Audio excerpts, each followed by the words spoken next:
Assalamualaikum warahmatullahi wabarakatuh. Assalamualaikum warahmatullahi wabarakatuh. Perkenalkan, nama saya Wahyuni Ulfa. Saya mahasiswi jurusan Tadis Matematika dari Institut Agama Islam Negeri Kerinci. Di sini saya akan membahas salah satu materi pada mata kuliah Sejarah Filsafat Matematika, yaitu aliran matematika Pitagoras dengan dosen pengampu Ibu Messi Octavia MPD. Perkenalkan, nama saya Wahyuni Ulfa. Saya mahasiswi jurusan Tadis Matematika semester 3. Di sini saya akan membahas salah satu materi dari Sejarah dan Filsafat Matematika tentang aliran matematika Pitagoras dengan dosen pengampu Ibu Messi Octavia MPD.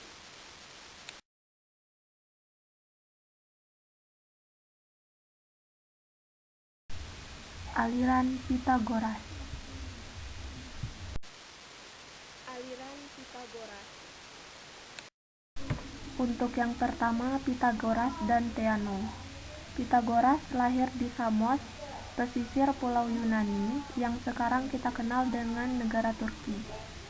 Menurut Iamblichus, Porphyry, dan Diogenes Laertius, Pitagoras belajar dari orang-orang Babilonia. Dari lempengan tanah liat Plimpton, kita mengenal bahwa sebenarnya bangsa Babilonia telah mengerjakan teori segitiga Pitagoras, dan Pitagoras mempelajari itu dari mereka. Pitagoras mungkin yang pertama kali menemukan bukti teorema Pitagoras, tetapi tentu saja bukan ia sendiri yang menemukan teorema tersebut. Yang pertama, Pitagoras dan Theano.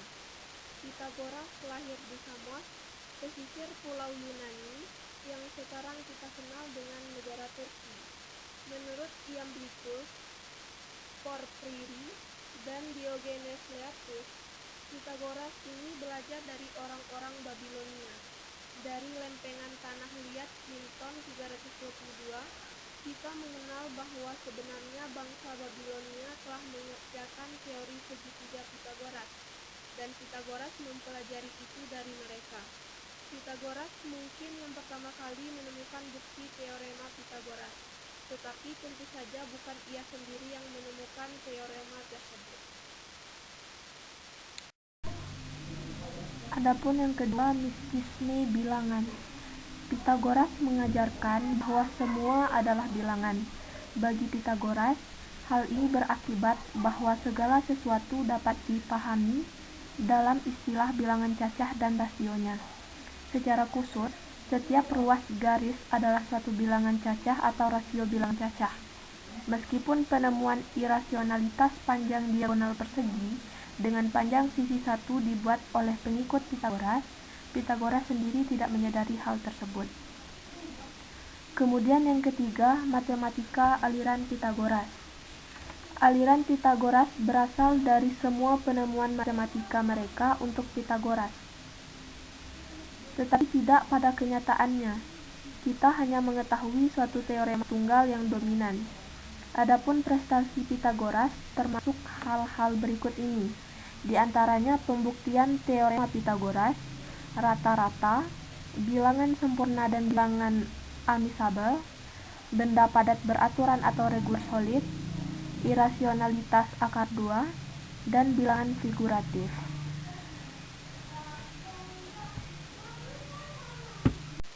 Yang kedua, mistisme bilangan. Pitagoras mengajarkan bahwa semua adalah bilangan.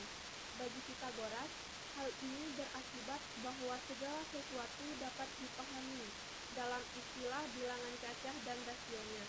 Secara khusus, setiap ruas garis adalah suatu bilangan cacah atau rasio bilangan cacah. Meskipun penemuan irasionalitas panjang diagonal persegi dengan panjang sisi satu dibuat oleh pengikut Pitagoras, Pitagoras sendiri tidak menyadari hal tersebut. Yang ketiga, matematika aliran Pitagoras.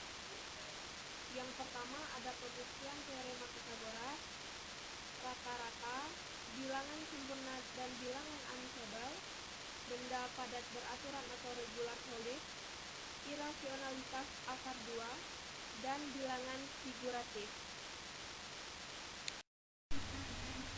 Yang kedua, aliran Pitagoras dan ketidakrasionalan. Kemudian yang kedua, aliran Pitagoras dan ketidakrasionalan. Yang pertama, hipasus dan suatu kebocoran. Panjang A dan B disebut sepadan jika ada bilangan bulat positif P dan G, sehingga A per B sama dengan P per G. Ketika aliran Pitagoras menyatakan bahwa semuanya adalah bilangan, aliran Pitagoras bermaksud untuk menyatakan secara tidak langsung bahwa semua pasangan panjang adalah sepadan. Dalam aliran Pitagoras, bilangan yang dimaksud adalah bilangan rasional. Kemudian persamaan Diopantus dan pendekatan irasional. Aliran Pitagoras menemukan bahwa cara pendekatan dengan bilangan rasional secara teliti seperti yang diinginkan. Metode mereka meliputi penggunaan algoritma dan Euclides.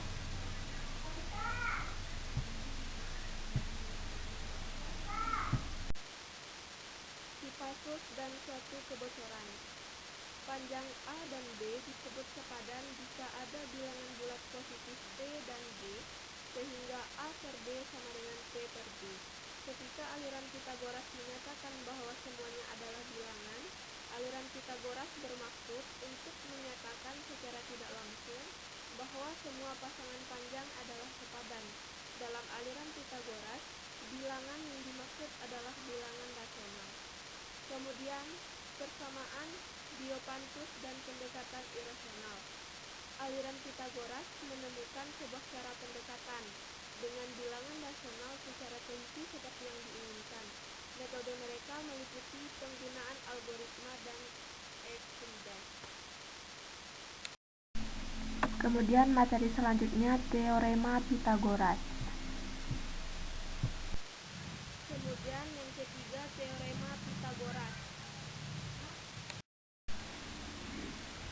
Teorema Pitagoras menyatakan bahwa jumlah luas bujur sangkar pada kaki sebuah segitiga siku-siku sama dengan luas bujur sangkar di hipotenus.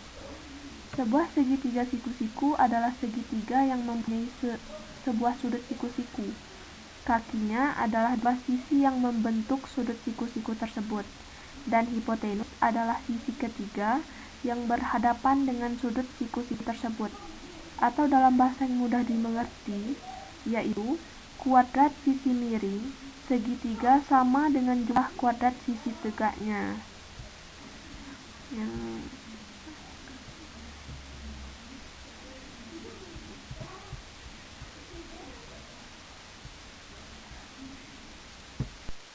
Di sini teorema Pitagoras menyatakan bahwa jumlah luas bujur sangkar pada kaki sebuah segitiga siku-siku sama dengan jumlah luas bujur sangkar di hipotenus.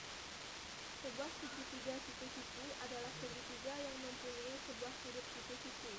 Kakinya adalah dua sisi yang membentuk sudut siku-siku tersebut, dan hipotenus adalah sisi ketiga yang berhadapan dengan sudut siku-siku tersebut.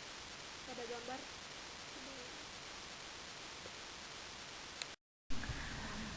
Demikianlah yang dapat saya sampaikan. Terima kasih atas partisipasi teman-teman semua. Untuk lebih jelasnya bisa dilihat di makalah. Saya tutup dengan wassalamualaikum warahmatullahi wabarakatuh. Demikianlah yang dapat saya sampaikan. Mohon maaf apabila terdapat kesilapan dan kesalahan. Terima kasih atas partisipasi teman-teman semua. Untuk lebih jelasnya bisa dilihat di makalah. Saya tutup dengan wassalamualaikum warahmatullahi wabarakatuh.